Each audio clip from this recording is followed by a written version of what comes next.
এখন আমি করে দেখাবো আপনাদের সামনে শাপলা সুন্দরী বা সুন্দরী শাপলা। তার জন্য প্রথমে যেটা লাগবে সেটা হচ্ছে শাপলা। শাপলাটাকে প্রথমে আপনারা এইভাবে হাতের সাহায্যে, নখের সাহায্যে এইভাবে টান দেবেন। টান দিয়ে আপনি হাত দিয়েই কেটে নেবেন, এইভাবে কাটবেন। আবার আশ আসবে, আবার এইভাবে কাটবেন।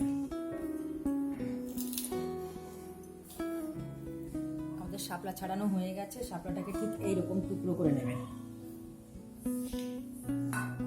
এইবার যেটা লাগবে শাপলা, বেসন, কালো জিরে, নুন, ধনেপাতা, কাঁচা লঙ্কা বাটা, হলুদ, চালের গুঁড়ো। প্রথমে আপনি এক বাটি বেসন নেবেন। একটা বড় বোলের মধ্যে তার মধ্যে দেবেন 2-3 চামচ মতো চালের গুঁড়ো খাস্তা করার জন্য।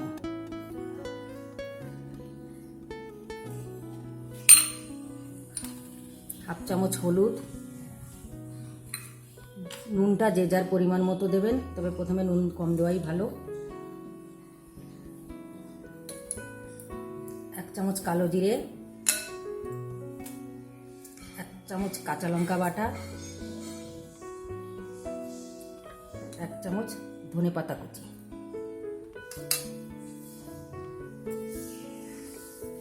এদিকে আপনি শাপলাটাকে 1 চিমটি নুন আর 1 চিমটি হলুদ দিয়ে 10 মিনিটের জন্য রেখে দেবেন।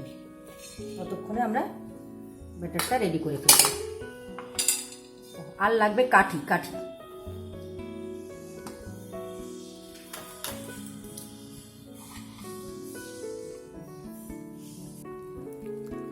কারোর কাছে চালের গুঁড়ো যদি না থাকে, সে ময়দা বা কর্নফ্লাওয়ারও ইউজ করতে পারে। আর নুনটা সবসময় আগে কম দেবেন, নুন বেশি হয়ে গেলে কিন্তু খাওয়া যাবে না। পরে লাগলে আবার অ্যাড করবেন।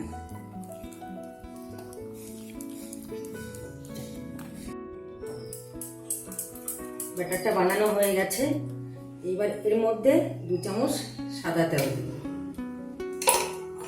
সাদা তেল দিয়ে আবার ভালো করে মেখে, সময় থাকলে অবশ্যই 10 মিনিট মেখে এইভাবে রেখে দেবেন। এই ফাঁকে আমরা গ্যাস ধরিয়ে নিচ্ছি। কড়াইটা বসিয়ে দিলাম। এবার যেটা দেখাবো সেটা হচ্ছে শাপলাগুলো আগেই হালকা লবণ দিয়ে আর হলুদ দিয়ে মাখানো ছিল, যার জন্য এই শাপলাটা অনেকটা নরম হয়ে গেছে। এবার আমার কাছে নারকেলের কাঠি, আপনাদের কাছে নারকেলের কাঠি না থাকলে টুথপিকটা ইউজ করতে পারেন। একটা টুথপিকের মধ্যে ঠিক এইভাবে গেঁথে নিন।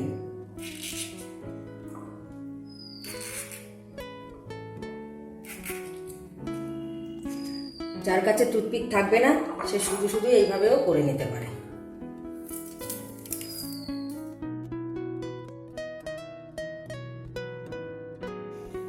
কড়াইতে বেশ খানিকটা তেল লাগবে, ডিপ ফ্রাই হবে, তার জন্য এটা অবশ্যই সাদা তেল ইউজ করবেন।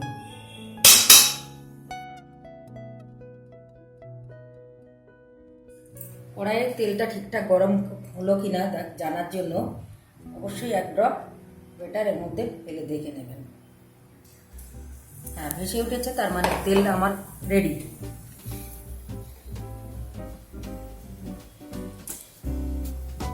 এবার আমি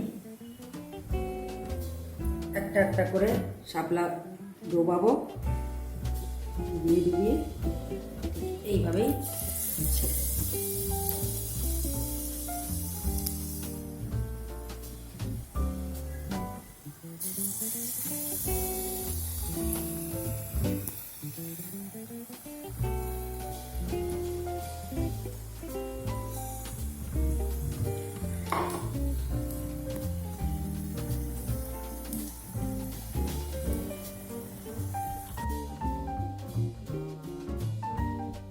ছাড়ার সময় অবশ্যই আস্তে একটু কমিয়ে ছাড়বেন।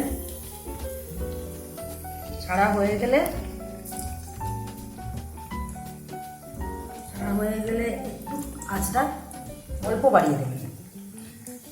যার কাছে নারকেলের কাঠি বা টুথপিক নেই তারা অবশ্যই একটা একটা করে এভাবেও করে নিতে পারেন। আমার ছাদে নারকেল গাছ আছে, তাই 12 মাস আমি টুথপিক ফ্রি পাই।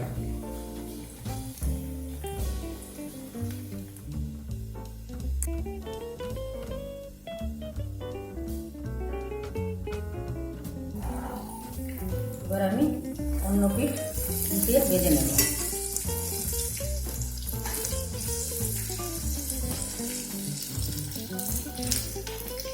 আজকেই আপনি করে খাবেন, কালকে অবশ্যই মনে হবে আর একবার এটা একটু টেস্ট করুন।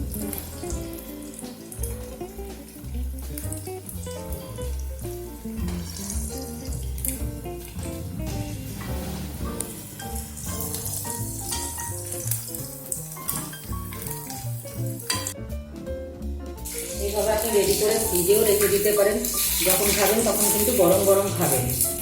শাপলা সুন্দরী ঠান্ডা হলে কিন্তু অত ভালো লাগবে না।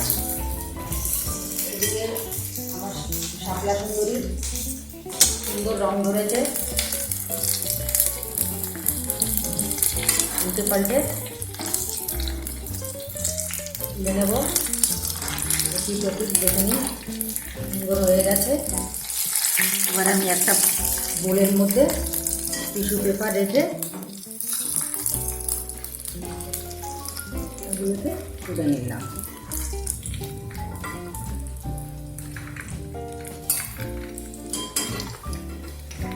কাঠি ছাড়া এরকমই হয়।